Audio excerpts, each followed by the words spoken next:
Waktu itu, nanjak merbabu Piawekas, Desa Kaponan. Aku berdua bersama Ahmad, kami naik motor memasuki Gapura Wekas sampai ke desa terakhir, Desa Ndakan, yang menjadi skret awal untuk Simaksi. Setelah sholat maghrib, kami memulai perjalanan dan start dimulai setelah kami berdoa minta izin sesepuh desa dan ziarah makam desa tersebut yang berada di atas desa. Setelah persawahan warga, mulai memasuki pintu hutan pinus yang lebat menambah serunya malam itu. Singkat cerita, pos 1 yang dulu ada, sekarang sudah tidak ada lagi, dan kami lewati sampai ke pos 2. Sampai di situ, baru kami beristirahat untuk minum dan merokok sembari meluruskan kaki dan pinggang yang mulai letih karena beban carrier dengan jarak tempuh selama 3 jam lebih. Waktu kami tiba di persimpangan Gunung Kukusan, di atas tugu perbatasan, terasa angin membelai kencang, meniup dengan ganasnya, ilalang dan semak belukar menjadi tepian jalur kami. Di sisi kanan kiri mulai ramai dengan sosok penampakan yang dari barisan kuntilanak bergelantungan. Pocong yang muncul dan hilang sesuka mereka, tangan-tangan yang bermunculan dari sisi kanan kiri serasa mau marahi kami. Yang membuat lebih seru, dari atas bukit yang tidak begitu tinggi, di hadapan kami berdiri bocah kecil cekikikan sambil nunjuk arah kami dan mengoceh, "Mas, mas, ngapain pada kesini?" dalam bahasa Jawa. Dan tiba-tiba kepalanya patah menggelinding ke arah kami. Kepala bocah itu gelundungan sambil kecekikikan lalu hilang sebelum sampai di depan kakiku. Setelah tarik nafas dan baca istighfar, kami istirahat di mana tempat bocah itu berdiri tadi. Lalu kami buka carrier, keluarkan kompor, nesting dan perangkat lainnya. Akhirnya, kami memutuskan untuk membuat kopi sembari beristirahat di puncak kukusan yang di situ kemiringan tanahnya tidak begitu curam. Hangatnya kopi, rokok dan juga cemilan untuk kembalikan energi. Masih teringat fenomena bocah yang kepalanya menggelinding.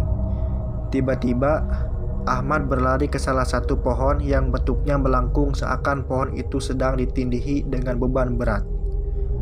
Pohon seukuran paha manusia ini ternyata jadi tempat untuk bersantainya Nyai Kembang. Nyai Kembang adalah sosok wanita berkebaya merah, berkain batik coklat keemasan, wajahnya cantik, rambut disampaikan ke depan dengan berhiasan bunga kantil yang belum mekar.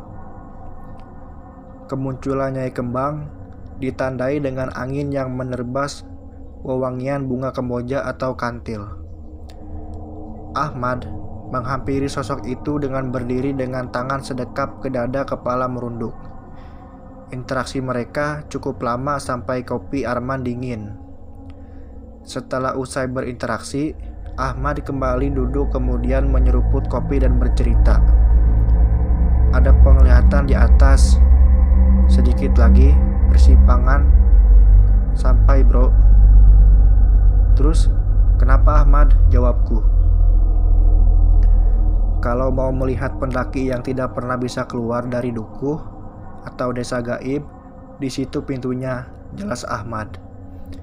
"Udahlah, orang udah mati. Seandainya sukma mereka bisa dibawa ke dunia kita, itu juga mustahil kan?" "Iya, siapa tahu betah di sana kamu, di dukuh." Sambil ketawa ngakak, Ahmad selesaikan pembicaraan yang tak karuan. Sedikit dikupas soal dukuh atau desa alam gaib, di mana kebanyakan pendaki nyasar ke dalamnya dan tidak pernah bisa keluar kembali kecuali yang berhati suci. Kebanyakan pendaki yang ada di sana, mereka yang berbuat salah, maksiat, takabur, dan juga niatan buruk sebelum naik gunung ini. Mendaki harus dilandasi ketulusan, iman, dan juga mental yang kuat. Dukuh terbuka buat semua pendaki, terutama pendaki yang arogan dan merasa so hebat di alam rimba raya, yang merasa bisa menaklukkan semesta dengan takaburnya diri. Nyai Kembang hanya menunjukkan jika kami mau terlihat dukuh, kami akan disambut sebagai selayaknya tamu. Tapi kami bertujuan untuk naik ke puncak, bukan naik gunung mampir makan ke rumah lelembut. Setelah ngobrol usai, ngopi dan makan kelar, kami bereskan perlengkapan untuk siap-siap melanjutkan perjalanan yang masih lumayan panjang dan menantang. Karena kami masih harus tapaki simpang puncak Trangilus dan juga meniti jembatan setan sebelum sujud di atas puncak Kentang Songo. Diceritakan sebelum jika Arman setempat berinteraksi dengan Nyai Kembang, salah satu penunggu lereng merbabu yang menguasai desa gaib yaitu Dukuh, dan kami melanjutkan kembali perjalanan malam ini. Malam yang begitu lambat berganti, di mana angin menerpa semakin kencang. Hawa mistisnya tempat ini dicampur dengan dinginnya embun malam menyusupi sendi-sendi raga kami. Persimpangan puncak antara Trangilusi dan Kenteng Songo terlihat tempat di depan kami. Di sini kembali keusilan dedemit mengusik perjalanan saya dan Ahmad. Meski angin bertiup kencang di area terbuka ini, tapi ada angin lain yang berputar saja di depan mata kami. Suara bising, angin, dan bisikan-bisikan berbunculan. Hanya ada satu bisikan yang jelas terdengar di telinga kami. Terus jalan, terus lurus, terus jalan, terus lurus. Begitu bisikan itu terulang-ulang. Sementara percabangan jalur yang dua arah tiba-tiba jadi satu arah jalur lurus yang terrapat seperti ada gapura yang samar tertutup kabut. Kuhentikan langkahku lalu bilang ke Ahmad, "Ahmad, jalurnya berubah," sambil sorakan senter ke arah gapura di depan. Ahmad aja senyum menyinggung sambil bilang, "Kita udah sampai bro, welcome to Dukuh," sambil ketawa. Aku hanya tersenyum, kecut sambil keluarkan rokok dalam saku.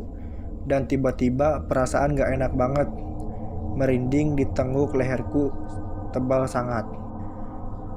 Terdengar suara gemerincing dari belakangku dan aroma seketika menjadi bau bangkai yang sangat mengganggu hidung mungilku. Waktu aku menoleh ke belakang, sosok pocong terbang ke arah kami dan muka kami saling berhadapan yang jarak amat sangat dekat. Wajah kucilku serasa hampir tersentuh oleh wajah hancurnya pocong. Wajah yang hitam legam, kulit dengan daging teroyak dan sangat jelas. Tulang rahang, gigi juga tulang wajah sebagian. Matanya gerowong. Biji matanya tak ada lagi tapi keluar cahaya warna merah di dalamnya. Seketika nafsuku sesak ketika kami berdua pandang.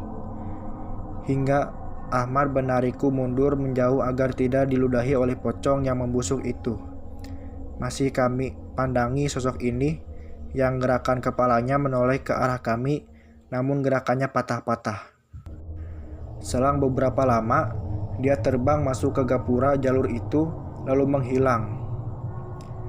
Jadi, kalau ada bunyi gemerincing seperti kunci banyak yang disatukan lalu digerakkan akan keluar bunyi gemerincing, sudah jelas pocong di sekitar kalian. Saat kami berdua masih setengah bego menatap kosong ke arah hilangnya sosok pocong, tadi dari kejauhan seperti ada sinar keemas-emasan terpancar. Ada sosok laki-laki berjalan. Setiap perjalanan langkahnya memiliki aura kuat. Kabut di samping sisi kanan kirinya tersibak dengan sendirinya. Semakin mendekat, semakin meredup cahaya yang bersumber dari diri sosok itu. Setelah jarak hanya beberapa meter, terlihat jelas seorang pria gagah mengenakan celana dan baju hitam dengan ikat kepala warna merah. Rambut panjang, wajah ganteng, namun terlihat taring di sela bibirnya. "Saya Kamito di desa Dukuh Kembang. Nyai sudah menunggu kedatangan Aden berdua, ucap sosok itu sambil menjelaskan. Dia adalah salah satu punggawa desa tersebut dan salah satu tetua jabatan di bawah pimpinan Nyai Kembang. Mari Den, ikut saja saya, ucapnya buyarkan lamunan kami berdua. Tak bisa menolak, bahkan tubuh seakan tiba-tiba bergerak dengan sendirinya mengikuti punggawa Nyai Kembang tanpa bisa berkata-kata. Karena kami sudah memasuki gapura yang bertuliskan aksara Jawa yang tidak bisa kami baca, kami telah masuk ke Dukuh Kembang. Intinya, di dalam dukuh itu banyak sekali pendaki di sana. Ada ratusan bahkan bisa ribuan karena di salah satu depan rumah itu bergerombol puluhan pendaki, belum di aula desa dan rumah-rumah lainnya. Yang paling banyak berkumpul di perkarangan rumah kami tuh, punggawa Nyai Kembang. Kami keluar dari dukuh sekitaran tengah hari dan setelah dihitung kami di dalam sana sudah 2 hari 2 malam, sementara tidak begitu lama di dalam dukuh. Yang aneh, waktu keluar dari dukuh bukan di tempat kami masuk, tapi tepat di puncak Syarif tanpa melewati Watu Tumpang dan Genteng Sango. Kami akhirnya sholat di puncak, setelah itu menikmati pemandangan alam yang tepat indah di siang hari. Ngobrol panjang lebar, herannya kami tidak merasa haus dan lapar padahal kami bertemu pendaki lain dan bertanya hari saat itu. Sudah 2 hari kami di dalam alam gaib. Akhirnya kami putuskan untuk turun lintas jalur melalui jalur Selo. Singkat cerita, aku dan Ahmad berpisah di Sabana 2. Waktu itu di Sabana berkabut di hari rintikan gerimis senja hari. Aku turun sendiri lalu pulang dengan membawa rahasia yang aku emban seumur hidupku.